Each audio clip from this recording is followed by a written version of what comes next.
Yud Tes Kislev. Came to the point, they ruled that the Alter Rebbe is not guilty, is innocent, and he could be and should be freed. When he freed the Alter Rebbe, the guards who were supposed to lead him to his apartment, and he has to go to the apartment of this chassid who lived in Petersburg. So his name was Mordechai Lepler. Instead of going to his apartment, they came to the apartment of Misnagid, where he said, close the door, held the Alter Rebbe hostage for 3 hours, and during 3 hours he was just spitting hate and speaking in a very disrespectful, abusive way towards the Alter Rebbe, Baal Shem Tov, the Magid, Chassidus, everything. And the Alter Rebbe said, when he left, he said to the Chassidim that in Yiddish you say, that you gave me my life back, because these 3 hours in his house were worse than the 53 days in the jail.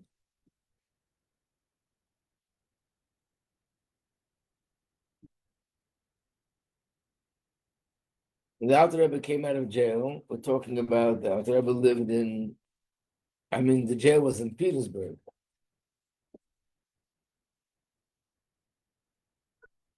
The day in the week that it happened was a Tuesday, Parshas Vayeshev. But being that it happened towards the night, Alter Rebbe went out at night from the house of Misnagid, which is so Wednesday. Thank you very much. Wednesday was the actual day that the Alter Rebbe came outside to the people, and one of the things the Alter Rebbe said was,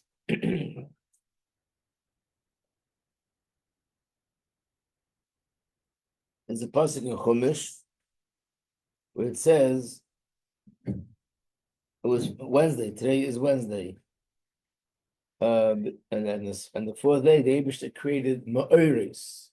Ma'oris in the Hebrew means the luminaries. Today was the creation of the sun and the moon.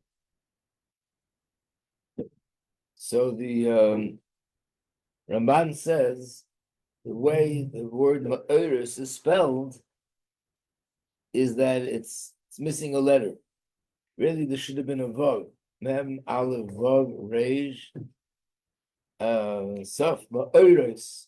But there's no vav there. The fact that it's missing a vav comes to show us that the light that Hashem created, which was the sun and the moon, the first day of creation, only lasted for 3 days. And these are the 3 generations: the Baal Shem Tov, the Mazir Magid, and obviously the Alter Rebbe's generation. So the words of Chumash, the words Alter Rebbe used was B'yom Haraviyu Nitlu. I'd just like to show it to you on the board so you can see it. B'yom Haraviyu Nitlu HaMa'oros.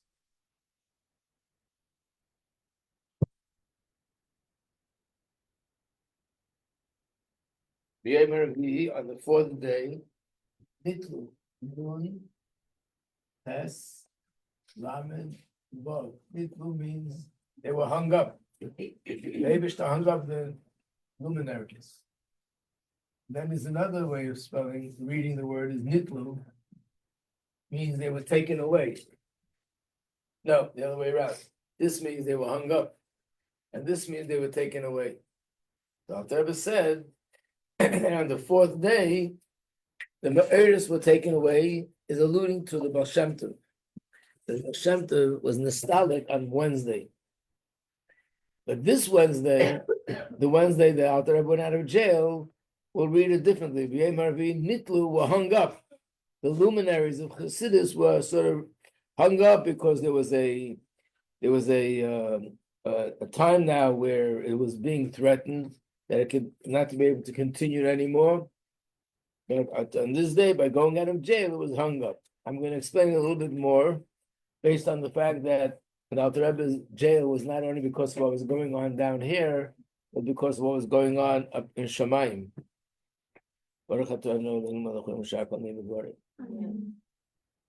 In fact, it's an interesting thing that there was always a question, We all know that Baal Shem Tov was nostalgic on Shavuos. But the question was, which day Shavuos? It wasn't clear for some reason whether it was the first day Yom Tov or the second day Yom Tov. So the Rebbe Rashab said that one of the things that made it clear was this statement. The Alter Rebbe said that the Baal Shem Tov was taken away from this world on Wednesday. Wednesday can only be the first day Yom Tov. Second day Shavuos cannot be on a Wednesday. Can't fall out on a Wednesday. Our calendar is fixed. So there's certain Yom Tovim, like Rosh Hashanah, Yom Kippur, all the different Yom Tovim have certain days that there's no way they can come out on that day. So from this we know that Baal Shem Tov was nostalgic on the first day Yom Tov because that was a Wednesday. People who were in Petersburg came to greet the Alter Rebbe. And the Alter Rebbe came out there, and the Alter Rebbe said some words of Chassidus. And then the Alter Rebbe sent a letter. The Alter Rebbe wrote a letter and sent a letter to three people, the three addresses. One was to a Hasidic Rebbe whose name is Rabbi Baruch of Mezhebush. We know the Baal Shem Tov lived in the city of Mezhebush. And this person, Rabbi Baruch, was his grandson. Baal Shem Tov had a daughter and a son. The son's name was Tzvi. The daughter's name was Odl. And he was a son of that daughter. And he became a very big Hasidic Rebbe himself. So being that he's this grandson of the Baal Shem Tov, and the Alter Rebbe was in jail because of the Baal Shem Tov, because of Chassidus, so therefore the Alter Rebbe sent him a letter to let him know that he went out of jail. The second person sent a letter to was Rabbi Yitzchak Barditcher. It appears like from all the students of the Mezritch Magid, the Alter Rebbe was the closest with Rabbi Yitzchak Barditcher. And he sent him the same letter. And the third letter was sent, I guess, to all the Hasidim.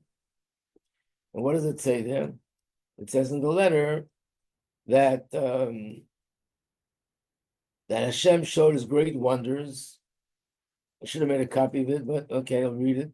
Hashem showed his great wonders, incredible miracles. The name of Hashem was sanctified, that even the ministers in Russia and all the people that were aware of what's going on in other countries, they were all shocked by seeing the miracle that Hashem performed. In other words, Alpi Teva, the way it would have been normal in Russia, someone was accused of organizing a revolution.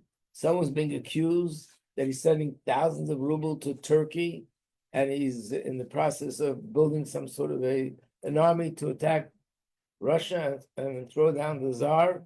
There wouldn't be much of a trial. There wouldn't be much of a thought. They would just do it. They would just execute the person, Chas v'sholom.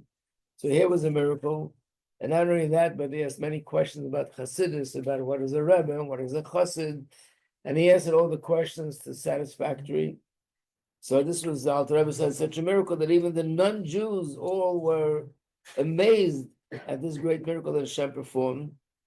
And he said, I went out of jail in the schus of my Rebbe's Yom Hilula. In other words, that day was the Yom Hilula of the Mezritch Magid, Yud Tes Kislev. And here in this letter is where the Alter Rebbe says, as I was reading Tillim, and I said the pasuk Pada b'Shalom Nafshi, at that moment, before I finished, they came to tell me that I'm going out of jail. That's why Pada b'Shalom Nafshi became the sort of the theme of Yud Tes Kislev. The Maimarim of all the Rebbes are mostly on this pasuk. The niggin that we sing Pada b'Shalom Nafshi is sung for Yud Tes Kislev because the Alter Rebbe writes, I'm saying the pasuk before I started the next pasuk, they came in to tell me that I'm not going out of jail. Yes. If he sent a letter to all of his Chassidim, where did he send it? How did he get it? Which means that they made copies of it and they spread it to all the Chassidim. So personally, he sent it to two people, and then he sent it to everybody else. There is a sikh of the Frierdiker Rebbe that we know, even though the Frierdiker Rebbe is the one who introduced that we should say the Yom Tillim Chitas, That was in the Friedrich Rebbe's times. But the Rabbeim of Chabad, all the years, would do that. They would say the day, Tillim, according to the day. So the pasuk Padav Shalom is the 19th day of the month. It's not the 19th day of the month. It's the 10th day of the month. So how come the Alter Rebbe was saying that chapter? That's his question. And the answer is that by the Rabbeim, if there was some sort of a crisis, they would add more Tillim. What does that mean? You notice in the Tillim is divided two ways.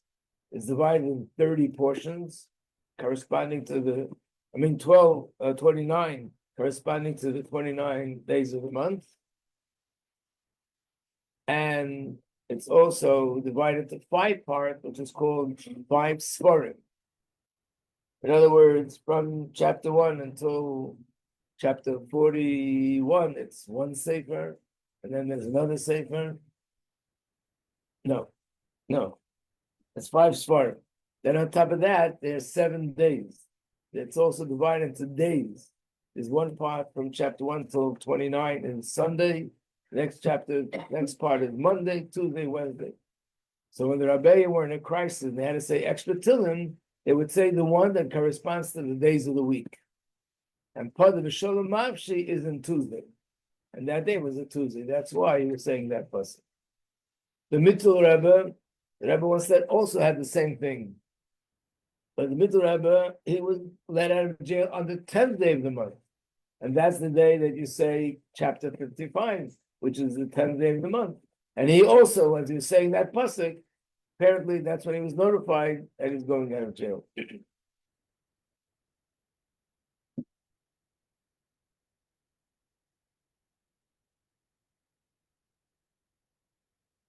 The Rebbe once gave a sikha and asked a question.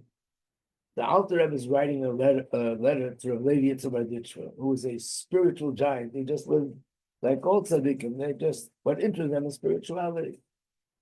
Rabbi Majeski was a big tzaddik, interested just only in, ruching spirituality. What did the Alter Rebbe write? That there were such miracles that the ministers and the non-Jews, they were all amazed at the miracles of Hashem. Like, what does that have to do with the miracle? We're talking about the teaching of Hashem to were in danger. There was a danger that it wouldn't continue anymore. And the Alter Rebbe had Mesiras Nefesh, and we saw miracles that it was able to continue. And Alter Rebbe was released from jail. Like, what does it contribute? What does it add? That I know that there's somebody who's not Jewish, and he also was amazed. Why is that so important when you're writing things for a tzaddik like Rabbi Majeski and Rabbi Majeski? I guess when you think you're writing to the Chassidim, okay, Chassidim, it's very exciting to know that even our opponents also saw the Hashem's hand in it. But you're talking about Rabbi Majeski and Baruch Majeski. The Rebbe explains this is connected to the fact that the ultimate purpose of Chassidus is to bring Mashiach. Which means, yes, Chassidus is something which is the deeper part of Torah. By studying that, we have a much deeper understanding of Hashem. By studying that, we have much greater love for Hashem and fear of Hashem. By studying Chassidus, we have much more power to refine our character traits, to become more refined people. But the ultimate purpose, why the hidden secrets of Torah were revealed now and not before, ultimately is for this purpose, that this should lead to bringing Mashiach. And therefore, the Rebbe says, the main thing that will happen by Mashiach, which will be the most outstanding aspect of it, is that Hashem to be a king amongst Yidden, and that Yidden accept Hashem, that has been before. But that the whole world should accept Hashem, and the whole world should recognize Hashem. That is something which will happen only once Mashiach comes. That even the nations of the world will all be united in serving Hashem. Being that going out of jail was a manifestation of Geula. In other words, this is a beginning stage of Geula coming. So the Rebbe says, and one of the ways that this manifested, that this is a process of Geula, that it was such a miracle that all the nations that were involved and the ministers were involved, they saw the hand of Hashem. In other words, this was a me'ain, this was sort of a taste or the way things will be when Mashiach comes, that everybody in the world will recognize Hashem's hand and recognize Hashem's miracle.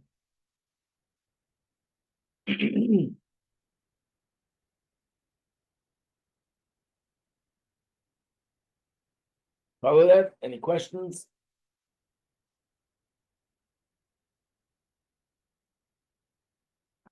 So this is the story, the way we know it, but then there's a story behind the story. What's the story behind the story?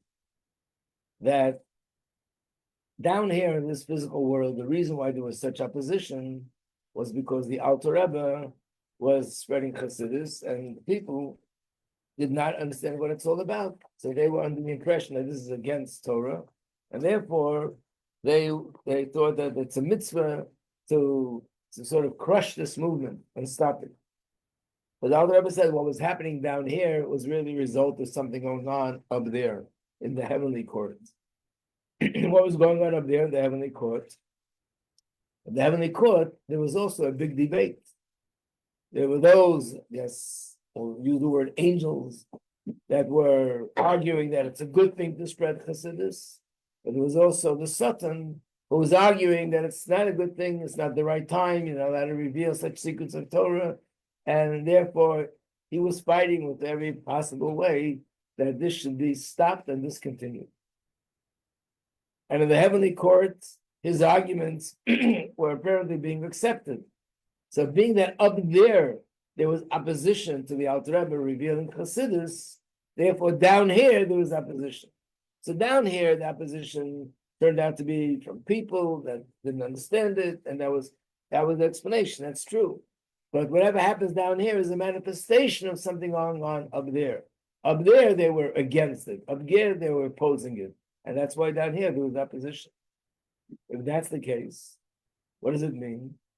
That when the Alter Rebbe was released from jail and the Russian government ruled that he's free to go home and he could continue doing whatever he did up until now, that means in the heavenly court, in the Bezdin Shalmaila, there was also a shift. And he said, now you can go home and you can reveal Hasidus and back the way it used to be. And the truth is, not only the way it used to be, but once the Alter Rebbe came out of jail, he began to reveal Hasidus on a whole new level, which means there was a certain block, something blocking, not allowing Hasidus to be revealed. Once the blockage was broken, then Hasidus came sort of gushing out on a whole new level completely. The Rebbe Rashab once said that it's not a very pleasant thing to say, but there's an expression in Gemara that a zayis is an olive. An olive is a nice little fruit, but one of the things that you get from an olive is oil. And oil is extremely beneficial. You use it for so many things. But how could you get oil from an olive? By squeezing it. When you squeeze the olive, that's when the oil comes out. If I'm not mistaken, the Medrash uses this in reference to Yidden in general. But the Rebbe Rashab said the same as with the Alter Rebbe. That the fact that he was sort of crushed, and he was crushed by being arrested and threatened with his life, but as a result of that, the real oil came out, which means the higher level of teaching Hasidus. So therefore, it's very common in the Sichos of the Rebbe to quote this Rebbe Rashab, that the real spreading of Hasidus to the outside world only began after the Alter Rebbe came home from Petersburg.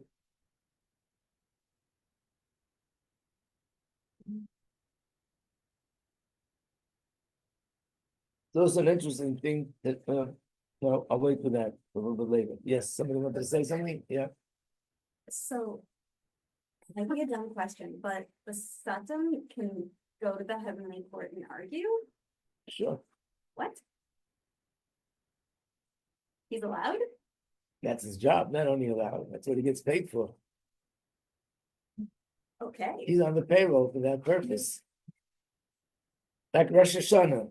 What does it say, Rosh Hashanah? That the Satan comes to the country. You remember learning about the shofar, the shofar that pushes away the Satan.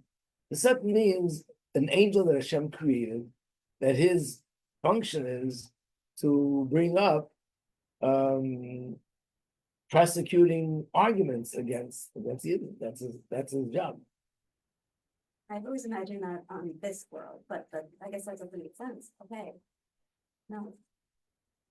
The Gemara says that the same Satan, first the Satan comes and makes a person do an Avera.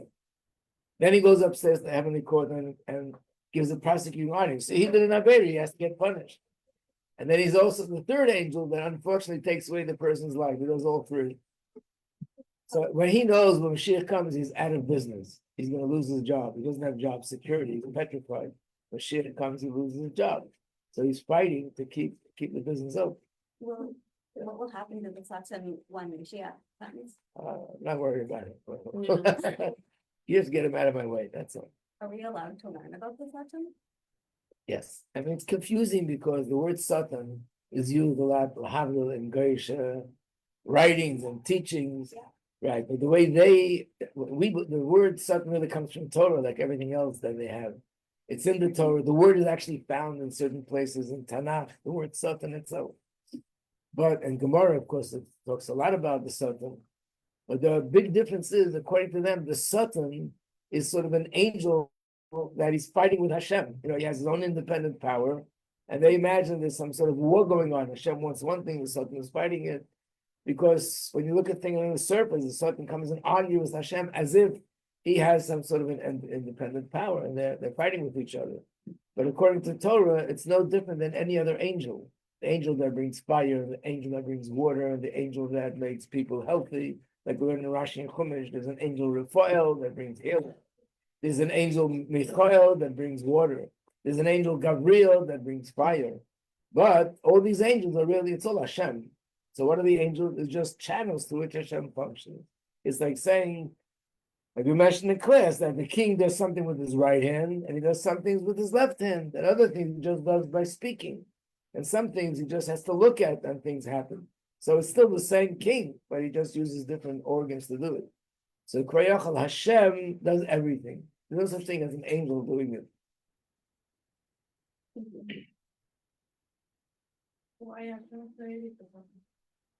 It's just like Hashem created nature, which means I put a seed in the ground and things grow, and it looks as if the seed makes it grow, the ground makes it grow.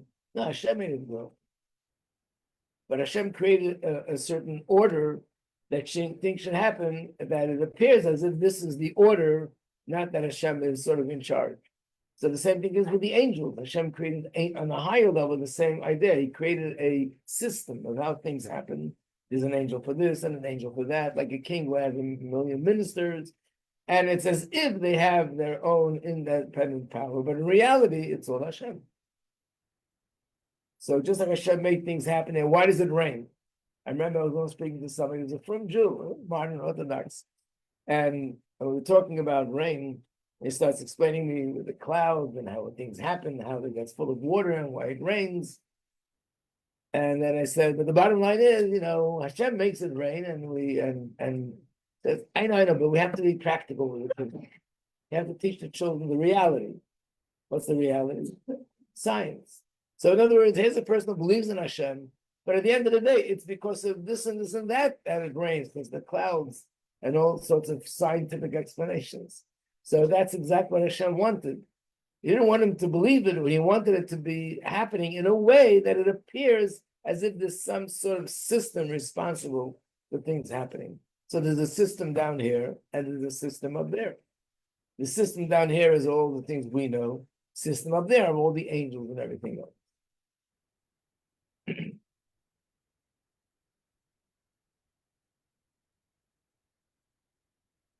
But let's say when it says in Gemara that we learned just in the Chumash about Esav, that he has an angel, right? That's in charge of Esav.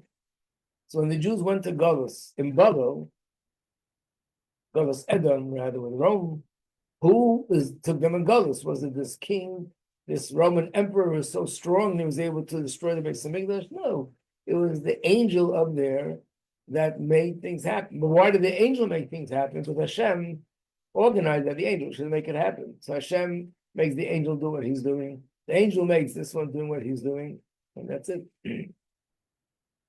When we're learning the Maimer, I was going to give something out, but I just wanted to move on. But there was a very famous Yiddish singer, a Yid who made beautiful songs in Yiddish. And then Avram Fried took his songs, translated and sang it. He used to play a harmonica, not harmonica, what is it called? Accordion. And it was in the olden days, but he made beautiful songs with a lot of content. And then Avram Fried redid his whole thing, because a lot of people in other communities, they only speak Yiddish, so he made the songs for them, but of course in more musical way. But one of the songs that he has I actually made copies of it in Yiddish and English. It was a song which is based on a story with the Mazurka Magid, which I think the story I did mention in class. And the story is that somebody asked Mr. Magid, how could it be that even a leaf that falls off a tree is Ashgacha Pratis? A leaf falling off a tree? There are gazillion leaves all over the world, and they're all falling on the tree. How do I know? Because when you walk on the street, there's leaves all over the place. Every leaf that falls has a purpose. The Mr. Magid said to him, go pick up that leaf. He walked over to the leaf that he pointed to, and he picked it up, and he found a little worm there. And as soon as he picked up the leaf, the little worm started squirming, moving. Why? Because the sun was shining in that spot. And the leaf was blocking the sun. Once he took away the leaf, the sun was disturbing the worm. So the Mr. Magid saw Hashem's purpose in a leaf. And he knew that there's a worm there and this is blocking. So in his song, he makes it in a song format. And the song is like this, that somebody saw a leaf fall off the tree. And he said to the leaf, why did you fall down? Why did you jump down to the ground? So the leaf says, I don't know. The tree was shaking so strong that I fell off. So he goes to the tree and says, why were you shaking so strong that the leaf fall down? So the tree says, I don't know. The wind was blowing. I had no choice. So everything was shaking. So he goes to the wind and says, why were you blowing? He says, I don't know. The Malach told me to blow, so I blew. So he goes to the Malach and says, why did you tell the wind to blow? He said, I told the wind to blow. Hashem told me to do that, so that's what I did. I'm just showing the chain of how everything goes all the way to the top. You know the name of the song? You remind me, I have the sheet, I'll bring it to the class. I have it downstairs.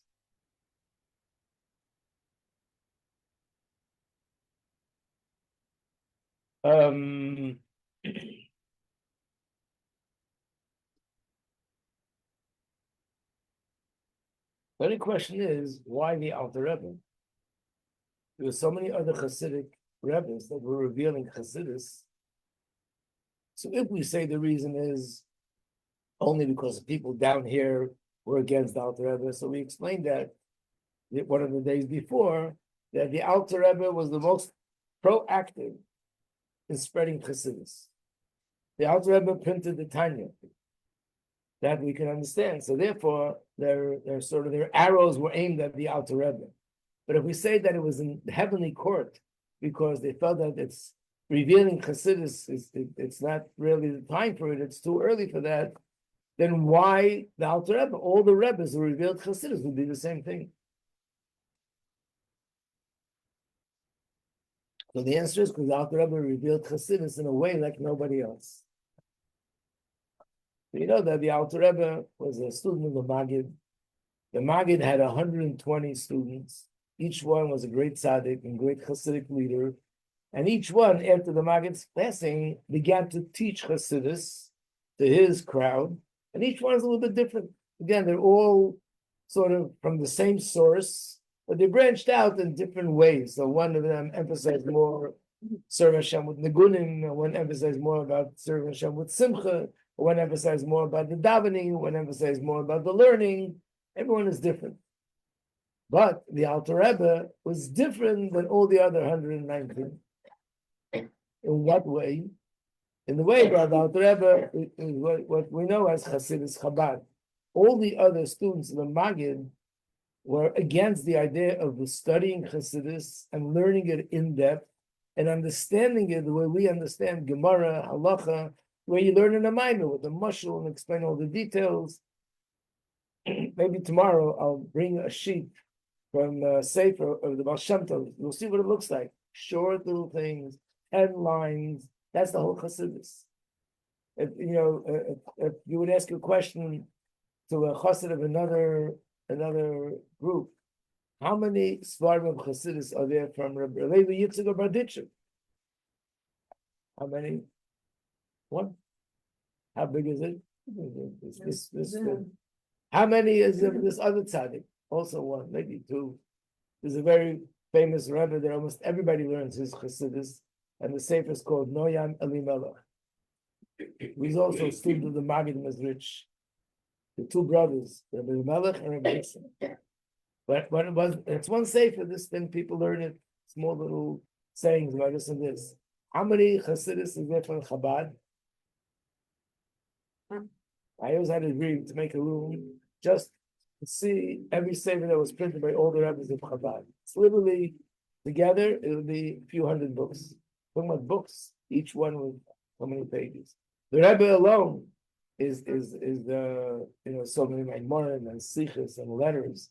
The Friedrich Rebbe, they have a whole book of Maimorim from each year, starting from 1920 till 1950. The Rebbe Rashab, each year that he was a Rebbe, he had a whole book of Maimorim. Same with the Alter Rebbe. For years ago, many years, this wasn't printed. In the recent years, all this is printed. It like would fill up this whole wall. Because the Chabad was about learning things in depth and elaborating and explaining it. And the Rebbeim gave Mishalim of Gashmias, like we learned in the Maimon. They wanted us to understand it so clearly, like you understand things in the Gashmias of the world. And that is revealing Chassidus on a whole new level. And that's the main opposition. To reveal Chassidus in a way that is just a few words and some thoughts, general, that was something where the Baal Shem Tov very broke through that. But to learn Chassidus in this deep, elaborate way, that the Alter Rebbe did, and that's where the opposition came.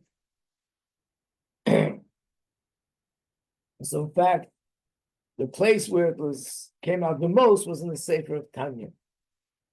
So the Alter Rebbe said that the Kitzur, which means the opposition in the heavenly court against him, only became stronger from time to time. And if you know the story with the which I mentioned briefly, with the Alter Rebbe's daughter, Dvora Leah, Rebbetzin Dvora Leah, the mother of the Tzemach Tzedek, there was one year where she said, and she heard from her father, that year he will be taken away from this world because he was spreading Chassidus. And she decided that she will replace him. She'll go through that process so he can continue spreading Chassidus in this world. So you can imagine how difficult things were. The kitrug, the arguments of the opposition against the Alter Rebbe, but the Alter Rebbe still continued. And then the Alter Rebbe was arrested and his life was in danger. But the Alter Rebbe said the last 2 years, once he published the Tanya, that then things took off on a much more intense level with the opposition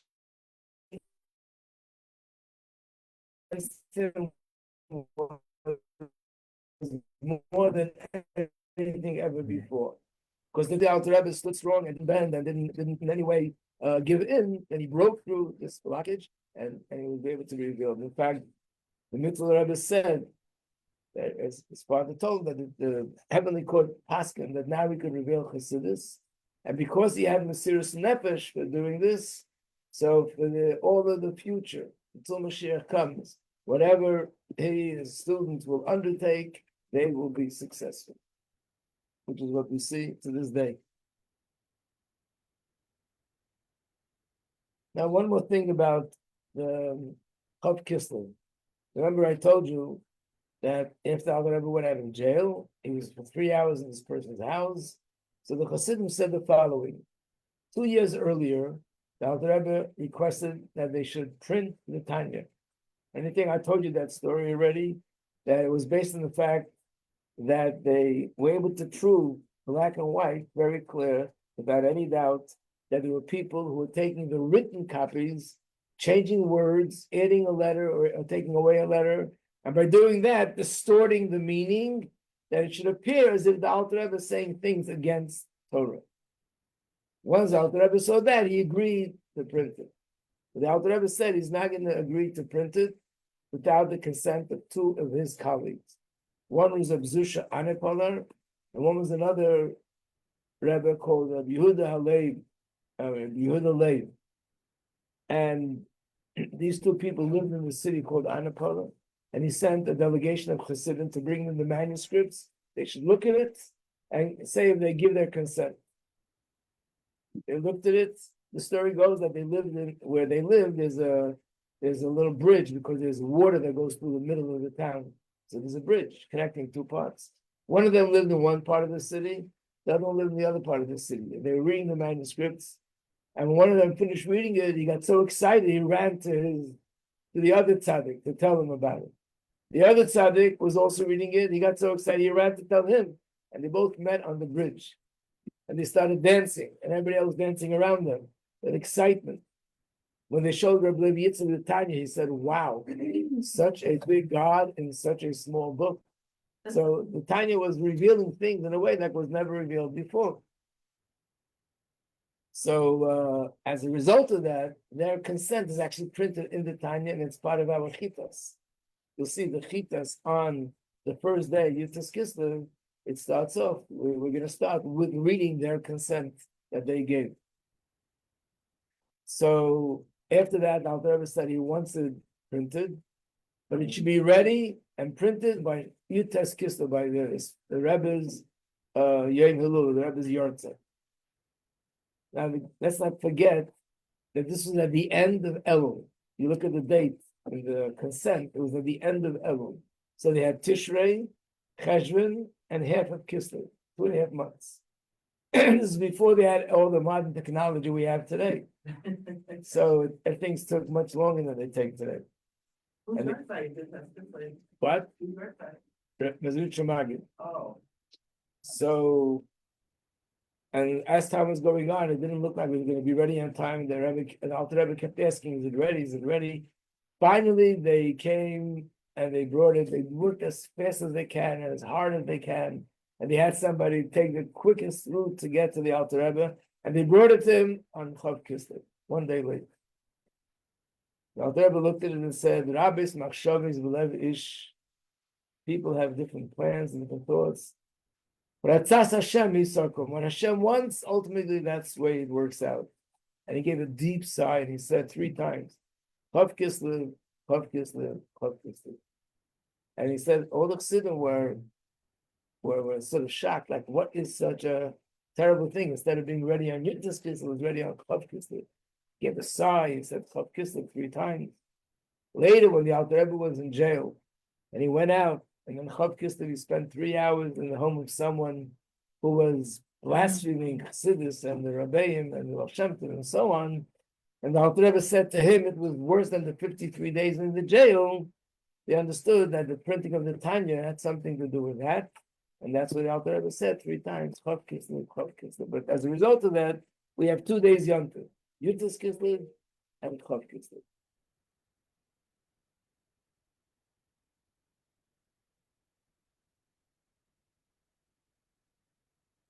One little story is that in the 1980s, the Rebbe requested that the people who are involved in printing Chassidus, they should reprint the first edition of Tanya. The Alter Rebbe wrote Tanya first edition. Then he rewrote it and made changes, and that's what we have today. But they also have manuscripts, the first edition. And for some reason or other, the Rebbe wanted that to be printed. And the Rebbe kept pushing faster. At one point, the Rebbe said that I wanted the printed should be ready by Yud Tes Kislev. One of my brother-in-law was on the team working. They could not move out of the office almost 24 hours. They slept there, they ate there, they didn't stop, worked. And they brought it to the Rebbe Erev Shabbos, right before Liv Benson, minutes before Liv Benson. They got it, they bound it, they brought it to the Rebbe. On Shabbos, the Rebbe spoke about it by Fabrengen.